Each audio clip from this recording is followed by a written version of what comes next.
What's up, Banners? Vanning Mike here with a little update on the headlight changeover on my Grille. Changed the headlight and Grille from my 78 and backdated it to a 77. You might have seen this contraption here. This was some HV parts I got at Home Depot and pop riveted them to the headlight bezel.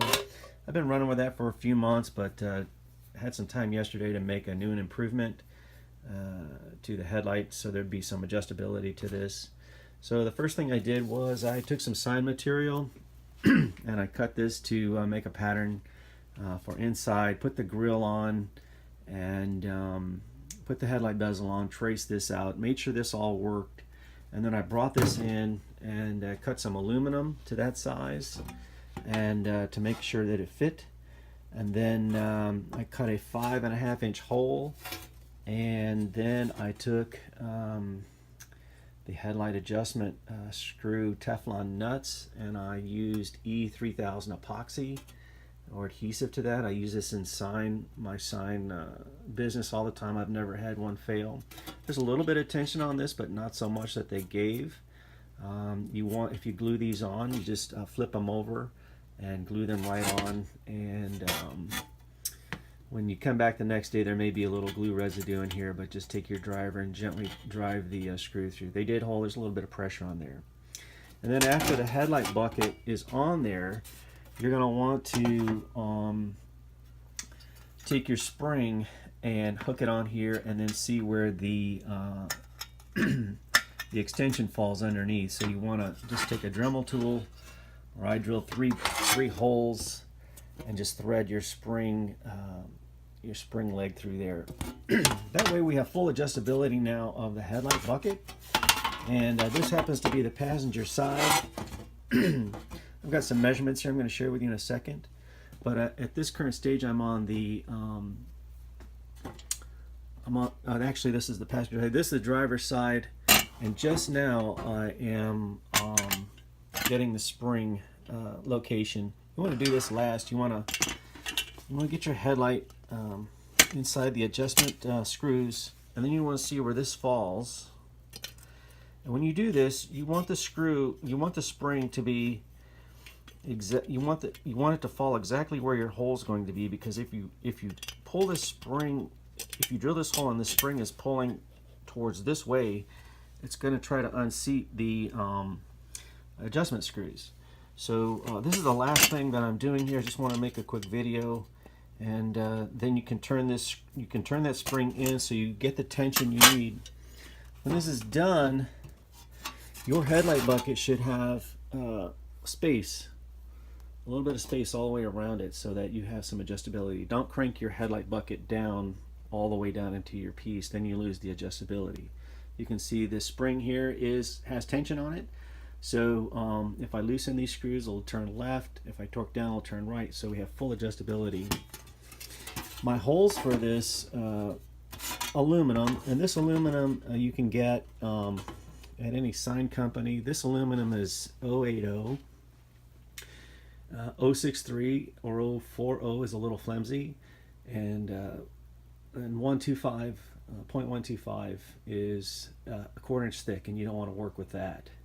We're almost at the stage now where I coat this with flat black paint, and then screw that in, and then go to my headlights and put the headlights in, put the trim piece on, and then wait till tonight and adjust these up. So this is far better than the HVAC thing I had going on. I did this in a quick hour, get my van on the road in February. We had a weird 80-degree day, so we're doing it right now. And here is the secret sauce. This is what I used to draw a 5 1/4 inch hole. I want you to take a quick look at this piece of sign material here. This is what I cut mine from. And these are the dimensions you're going to want to use to get you started. The driver's side is 12 by 10, and the passenger side is 12 by 12.5 wide. You got your 5 1/4 inch hole, 4 1/4 from the bottom, 2.5 from the top, and 1 inch from the side. Once you get there, that'll give you a pretty good straight shot of what you're going to do. We're going to bolt these in, we're going to align them up, and we're going to be done with the headlights once and for all. And then I'm going to move to the taillight signals. So that's the latest update on this.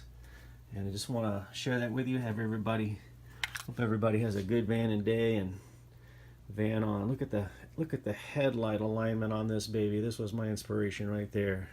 All right, see everybody later. Hey everybody, it's Vanning Mike here, back with you again. Today we're working on the headlight bracket bucket mounting. I had used some HVAC stuff before, but we're doing it the right way today. This is a sign material called Coroplast. You can get this scraps of this at your local sign shop. They also sell this at Home Depot. I've just cut a template where I had cut out the metal on the front side of this grill. There's also a wiring loom tab here, and it's kind of like my marker point. So I've drilled a hole, and then I've pushed this through. The next thing I did was I went ahead and mounted the grill up where it goes. Push it up here. I'm going to line it up with these holes that I have here in the top of the radiator support. That's going to give me my approximate location for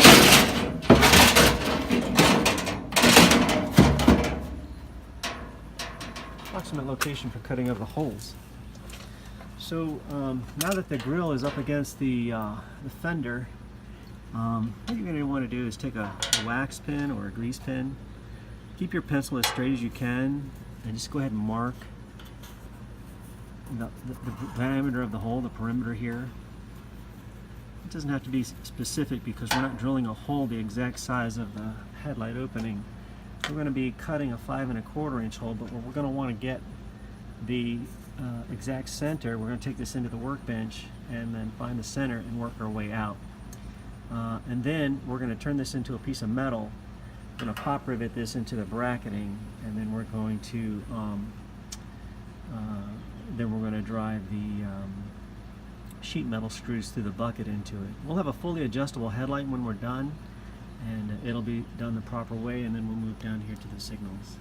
Okay, we've got our final metal screwed into the support with some self-tapper screws. I've got one bolt in here that's loose that we drilled through the battery bracket that was through the support, and I got self-tappers inside and upside.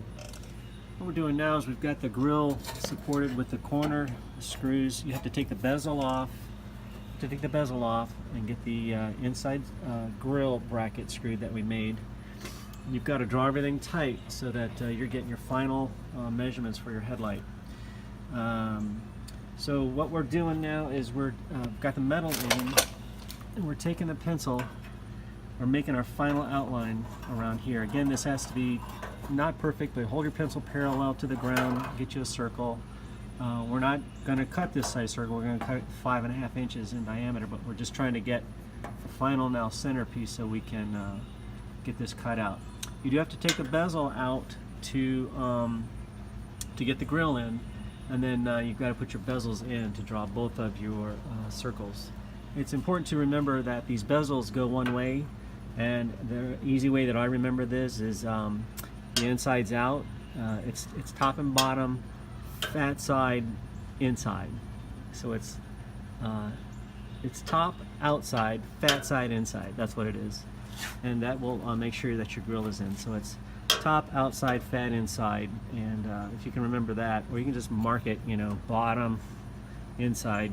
But I've taken this in and out about 100 times, so it's easy to remember. Top, outside, fat, inside. All right, let's get cutting. Okay, we've peeled the plastic liner off of this. By the way, this is 080 aluminum. It's not quite a 1/4 inch thick, but it's about 1/16. It's a very, very stiff aluminum. I use it for signs. I've marked the backs of these so that you have the passenger side top, and I've marked the backs of this too. Now that we have the liner off, you're going to want to know that. The next thing I'm going to do is I'm going to drag these pieces of aluminum over to the edge of the table and get the bucket seated in there, and then I'm going to take a fine wax pencil and draw my target where the holes go for the adjustment on the top and the side. So that's going to line up, and then I'm going to drill a hole to fit the Get the headlight alignment screws. Those are going to go through those holes that I drill. These are the original Teflon nuts. I'm going to shave off these pieces, and I'm going to epoxy this to the back side of that, so that these are no longer viable. They're old. They're 40 years old. So I'm going to sand them flat. Throw some epoxy on the side, and those will fit the original things. I guess you could get new ones. I've got an assortment of Teflon nuts here somewhere, and it's possible that I may drill new ones, but I can't get anything to screw in there as nice as the originals, so I'm going with those. I did stop by the auto parts store yesterday. They had one set, but I'm just going to get this done since it's the 4th of July. All right, cool. Okay, we've got our headlight bucket painted, sanded and painted. We've got the aluminum painted flat back. We've got the aluminum bolted in. We've got the headlight ring bolted in. I have used these 7mm hex nuts. They're just a lot easier to handle with a handheld socket, and you don't have to mess with the screws. We've got the grille painted, and we've got the other one in, so you can see the headlight alignment is spot on. And so we're going to be working on the turn signals next.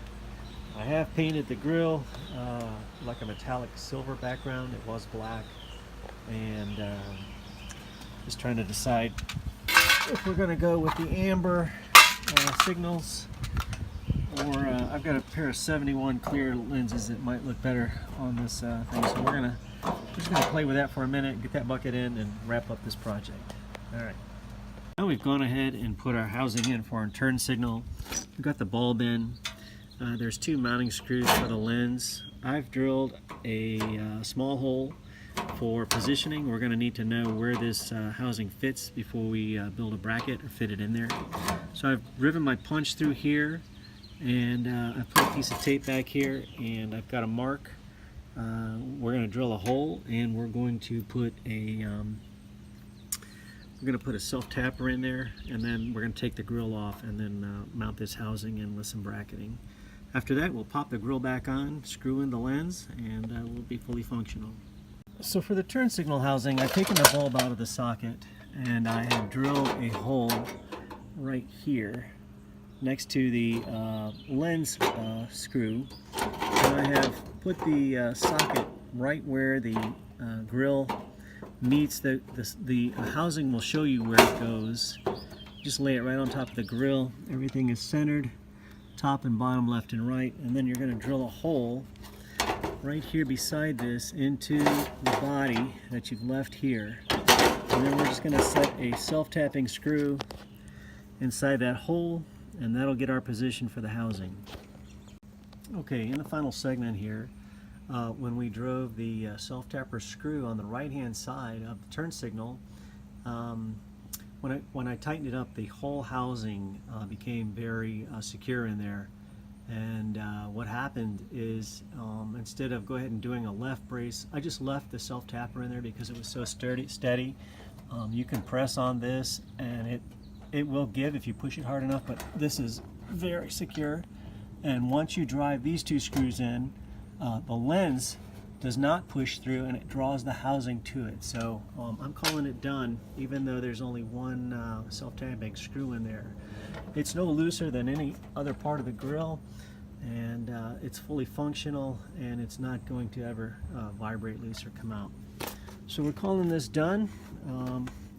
Give you a full shot of the grill. I did switch to 1971 lens covers because I had painted the inside of the grill where it's not chrome. I taped it off and painted that with a duplicolor paint. I'll show you what I did. First I sanded it and primed it. Sorry about the dog. Gave this a high performance wheel coating. It's metallic silver.